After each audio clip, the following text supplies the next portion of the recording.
Well, good afternoon and welcome back to Tuesday's Table Talk. We're so glad to be with you. Thank you for joining us. And this week at Table Talk, Daniel Pulliam is with us. Yes, sir. Welcome. Welcome to the table. It's good to be here. Thank you. Yeah. Daniel, you've been in our fellowship at River Oaks, not for a long time, but it's been a real privilege to get to know you and your heart for God's Word and leading a small group now. Yes, sir. Yeah. Yes, sir. So thank you for doing that. And I know your group is really blessed by that, but we'll look forward to the conversation. David?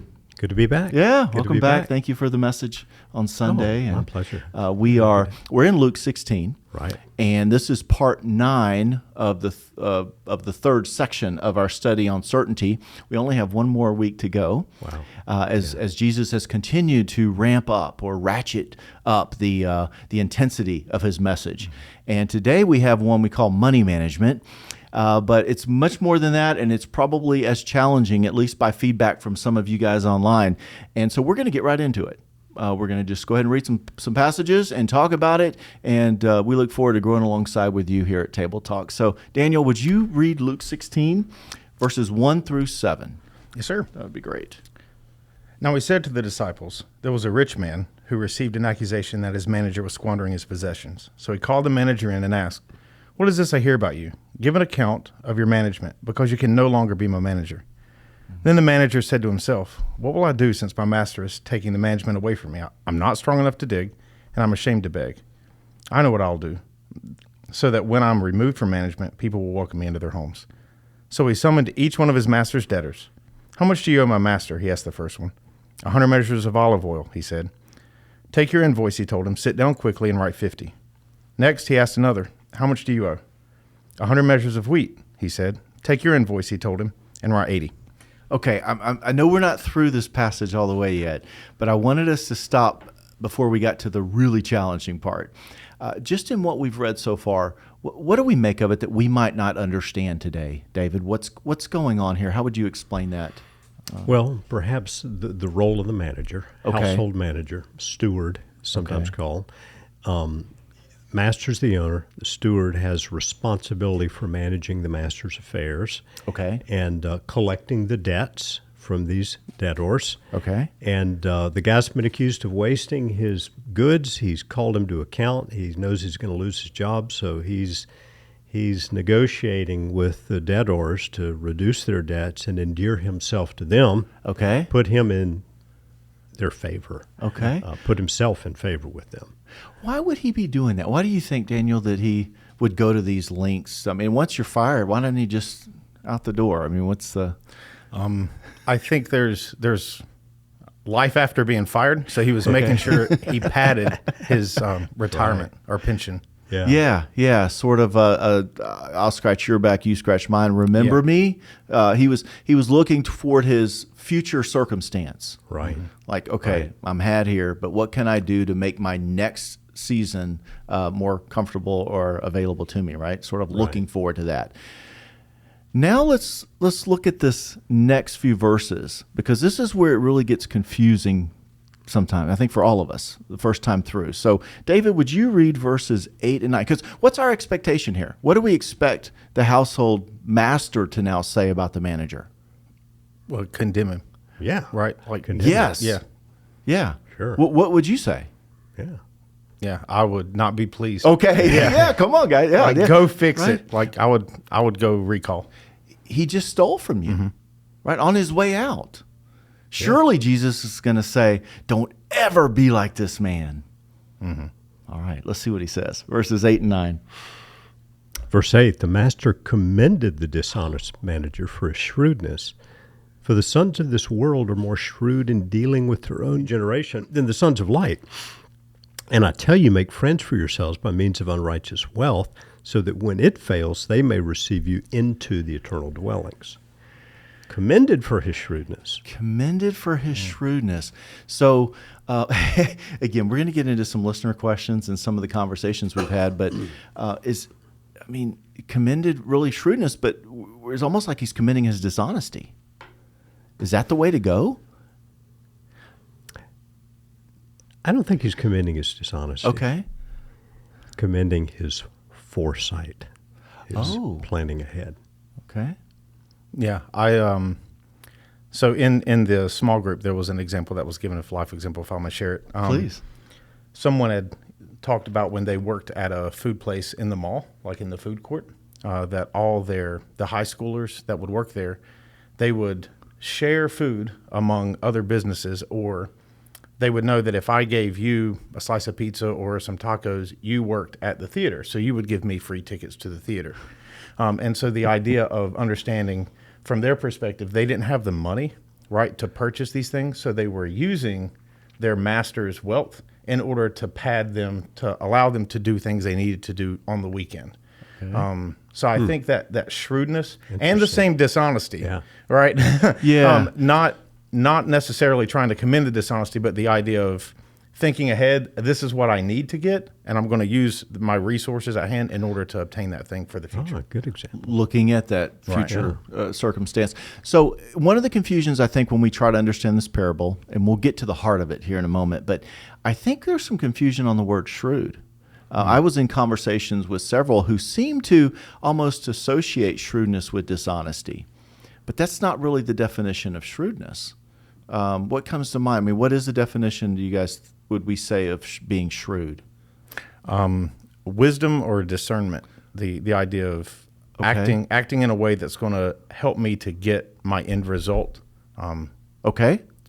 And that sort of wisdom. David? Skillful, prudent. Yeah. Yeah. Yeah. In fact, it can be a very positive trait, astute, even to the idea of intelligent, right? That's foresight, that's looking toward, that future circumstance. So I think the first thing we have to do is sort of make sure that we're clear on the words and what's going on here. So he was commended for his shrewdness, but not his dishonesty. So how then does that sort of complete what Jesus is saying? We should be shrewd as followers of Jesus. We should be shrewd as well. Is that the... Well, yeah. So how it tied in with the illustration for my group, because for me it actually helped click too. Okay.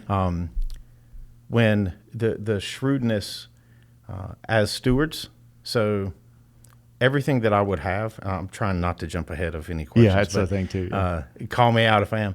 Everything that we have flows through us, so we don't own it. So the same way he was shrewd in taking his master's resources in order to pad his future, we should take the resources that don't really belong to us, right, and still invest them, and not necessarily to pad our future. Mm-hmm. But it talks about so that friends will receive you in eternity, right? So for the kingdom of God, we're still using resources that belong to our master in order for an end goal. Just like, although there's no dishonesty, right.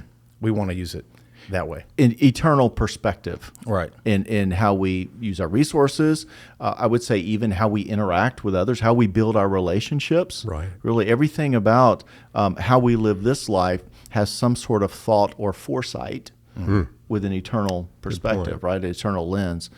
So there is that. David, would you add anything to the lesson of that? Well, he adds the words following Christ. What Christ says about the shrewdness, says, for the sons of this world are more shrewd in their generation than the sons of light. So he's contrasting how, look at the unbelievers. They're pretty shrewd what they're doing in the world, more so than the sons of the kingdom, So take what's transferable, the astuteness in using this wealth, and use your wealth with an eternal perspective, thinking about your eternal dwelling.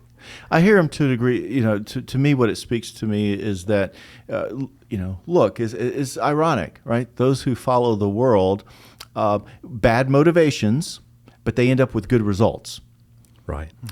As followers of mine, as sons of light, it should be good motivation and end up with good results. Mm-hmm. And so that it's not like you say, what's transferable is the thought of and the actions that are honorable and motivations are good with that eternal perspective. Right. But it is confusing. So one of the questions that came out of it, I want to read here from Alan, who said, the children of the world are wiser than the children of light, should learn from them. In 16:9, it says, we use our money to make friends. N.T. Wright, in his Luke for Everyone, says the church needs to reassess what matters and what doesn't. We should learn to think unconventionally and throw caution to the winds. So those were all in quotes from N.T. Wright's book. Is Jesus suggesting that the church should adapt to worldly thoughts and ways and uses of money to make friends and get away from the pure intent of Scripture so that the decline in mainline churches will stop? Now, that was a long way around, I think, that was being asked here by Alan, is what we take out of this is not, again, sort of the cunning, sly, fox shrewdness that, what's the word? What's a phrase we would use? Like, it really doesn't. The methods don't matter. It's the means don't matter, right? Or the methods. Okay. It's just it's the message. Yeah, it's the end result. Whatever it takes, right? Whatever it takes, just do it. That's not what we're saying here. That's not what Jesus is saying. Would we say? He's saying the guy used his master's money to Right. prepare for his own future. Yeah. Mm-hmm. Use what God has given you with an eternal perspective. Yes. Because there's life after this life. Yes, and the use of money. I loved how you said this yesterday, David, was that it says, the unrighteous wealth is because of the way wealth is used in this world, but you will make friends when wealth is of zero value. Right. Right? Right. And that's why it's sort of seen as this unrighteous wealth, is because there is no eternal value to the wealth. So use it now to build those kingdom treasures. And you can lay up treasure in heaven. Yeah. That's what he said in Matthew chapter 6. Yeah. So parables, I like to say there's much we can see in parables. Jesus usually did them with a very simple spiritual truth. Mm-hmm. And then often, if we're not careful, there's much we read into the parables that just aren't there. Right, right. And knowing first century context, but also knowing that, look, there's not much, be careful of trying to extend the interpretation of it. Anything else on that, Daniel, that you would add? Caution to the wind. So I appreciate Yeah. N.T. Wright's book. The way I would interpret it is let me think about the caution. A lot of times, so with money resources, I still would tend to view them as my own, right? So I'm still somewhat cautious where, maybe I need to send money to a missionary who's here and available right now and they have a need. Well, I might always think, I have to pay these bills. I have to do this thing. So there's always some caution. So I would take N.T. Wright's words or encouragement to throw caution to the wind, to be truly see it as this manager saw it. It's not mine. So if I cut your bill in half, or if I cut your bill down 80%, it doesn't matter because it's not mine. Right. As long as I start seeing that, I'm going to be more free with my resources. Right. Yeah. Maybe it's just more open and not always rigid, but there should be some discernment and caution as well. I mean, it's also a message on stewardship. Yeah. Right. Well, Jesus, he steward. puts this almost like a wordplay balance when he talks about unrighteous money, and then he makes a contradistinction and calls the other genuine riches. So there's this definite of what you see and you're using, it's kind of fake in the whole sense of things. There's something that's true and genuine, and so when you see that, then what did Bonhoeffer say? Money is dirt, right? So then you start seeing resources in that way, and you don't hang on to them. That's right. Yeah, good point. That's a great word, Daniel. Thank you. And so as we look for ways to be more like Jesus would have us be, eternal perspective, are there some other practical things, David, you would suggest someone? Well, I just think, I like to look at this passage in the light of some other passages on dealing with wealth, like what Paul said in 1 Timothy chapter 6. Sometimes when I look at a teaching of Jesus so convicting, I think, wow, do we just have to give away 100% of our money? But Paul says in that chapter, first of all, God's given us richly all things to enjoy. And he says, charge those who are rich in the world not to put their hope in uncertain wealth, but put their hope in God, who gives us richly all things to enjoy, that they're to do good, that they're to be generous and ready to share. So it would be a mistake, I think, to take this chapter as an absolute condemnation of anyone who's rich. Let's face it, we're rich compared to most of the world. You know, if we drove a car here, we've got more than one set of clothes and plenty of food at home. But I would get back to what Jesus says, no one can serve two masters. Right. Either he'll hate one, love the other, be devoted to the one, despise the other. it's a constant battle the more you have to make sure that he's on the throne of our hearts and not our wealth. I find it challenging. And I expect many of us do. Well, and while you mention what Jesus says about that, let me go ahead and finish these last few verses here, verses 10 through 13, where Jesus would said, "So one who is faithful in very little is also faithful in much, and one who is dishonest in very little is also dishonest in much. If then you have not been faithful in the unrighteous wealth," which we've spoken to, "who will entrust you to the true riches? And if you have not been faithful in that which is another's, who will give you that which is your own? No servant can serve two masters, for either he will hate the one and love the other, or he will be devoted to the one and despise the other. You cannot serve God and money."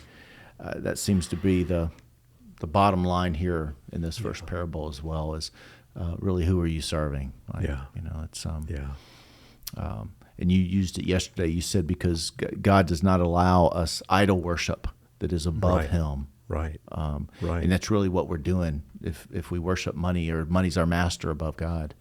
Yeah. It's hard not to, right, in this world to try to. I think we each have to reflect what those 2 or 3 or 4 masters are in our own life, and ensure that God is on the throne of those, right? And can we open up our fingers and our hearts to these other things in our life, and make sure that we are not serving or attempting to, because it's impossible. It's impossible. Right. Yeah. Last comment, just reflecting on, we don't have time to read through it, but I really hope our groups were able to spend some time with the rich man and Lazarus and everything that's going on there. I love this passage. The more and more I look at it, and just as we sort of speak to it, this is verses 19 on through 31. 31. Thank you, David. My glasses down there in time. 1931, and the idea of Lazarus, not that Lazarus. Not the one raised from the dead. Right. So not that Lazarus is begging on the streets at a rich man's table. We don't know the name of the rich man. And their circumstances change. The upside-down kingdom, the radical reversal of God's economy. And all of a sudden, the rich man is now begging from the pits of Hades, and Lazarus is looking down from the feast of heaven, so to speak, at Abraham's bosom, his side. That Abraham, but basically just technically looking to mean a heaven or a special place in heaven. What do we make of that? Like, what would be our theological, explanation of what's the intent here? So a couple of things that I was thinking, since it follows on the idea of condemning the Pharisees in the section above. So this rich man, of course, is different than the other rich man. The other rich man in the first parable sort of like stated to be in existence and then moved on. This rich man is the negative example. And so one, Lazarus, when he does open his eyes in Hades, he calls Lazarus by name. So he knew Lazarus was in front of his gate. He knew Lazarus's name. And yet every day, for however long he laid there, he closed his ears to the cry of the poor. All right, so the outworking of serving money was definitely displayed in this guy's life. Good word. So very good. Yeah. David, anything No, else I would you'd add just to that? echo that. I mean, it was obvious disregard of, this guy's feasting sumptuously every day and disregarding this guy right at his gate. I mean, it's just... And isn't that just really a picture of the last shall be first, or the least shall be great, and the great shall be least? And some will say, too, that, there's close to 40 parables. Depends on which ones you say, or twice or once or whatever. But in 40 parables, Lazarus is the only named character of any parable. And there's various thoughts about why that is. But it seems to be that it goes along with this least to great as well. That, isn't it ironic, at the end of the day, the one who thought he had everything Nobody knows didn't his even name. have a name. And the one you thought had nothing is named by Jesus and known by God, and actually sits aside Abraham in heaven. It can't get more upside down than that. Right. And so I just think this parable is a beautiful picture of that. In fact, it's one of the most iconic relative to artwork and illustrations throughout history because of the panels that work itself around from, this is the circumstance here, this is what happens in the middle, flip the circumstances down here. And so there's some really beautiful depictions of that too that are taking place. But Abraham, all right, hey, final sprint. Why would you encourage anyone to read from chapter 16? What might be on your heart if you were to say, hey, you should really look at 16?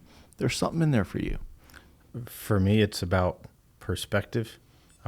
Jesus draws a clear distinction between, it speaks to me a reminder that the things that I hold, touch, have, and tend to draw me aren't real. They're tools. Yeah. And here's what happens when my life gets out of balance. This is what it would look like. Yeah. So make sure. I heard always, I would hear being raised in church of you can't have two masters. You can't serve God and money. But where Jesus starts to talk, it really hit me about what is genuine and what will fail, and what is true and what is meant for you and what is in others. So there's definitely beyond this life or firing. Right? There's something more. Good word. Thank you, Daniel. David, any word you'd encourage someone to? I'd say money is a good servant, but a poor master. Use it with eternal perspective. That's right. And I would just say that I'm encouraged by the idea that the first parable starts with the idea of money into the rich, and the last parable is the same sort of aspect. And right in the middle, Luke records that the Pharisees, who were lovers of money. And so it was made very consistent throughout this whole passage that we need to reflect on it ourselves. It's important to God, how we manage His resources. Yes. Fantastic. Thank you, David. Thank you. Thank you, Daniel. Yeah, Thank you, appreciate it, man. Great to have you. Have you back to the table here next season for sure. So thank you so much for joining us. Thank you. Really enjoy that. And for those of you, next week is the final episode of Table Talk this season. We look forward to getting back with you as we look at another passage, Luke 17 this time, on temptations, faithfulness, and gratitude. Until then, blessings, friends. Thank you.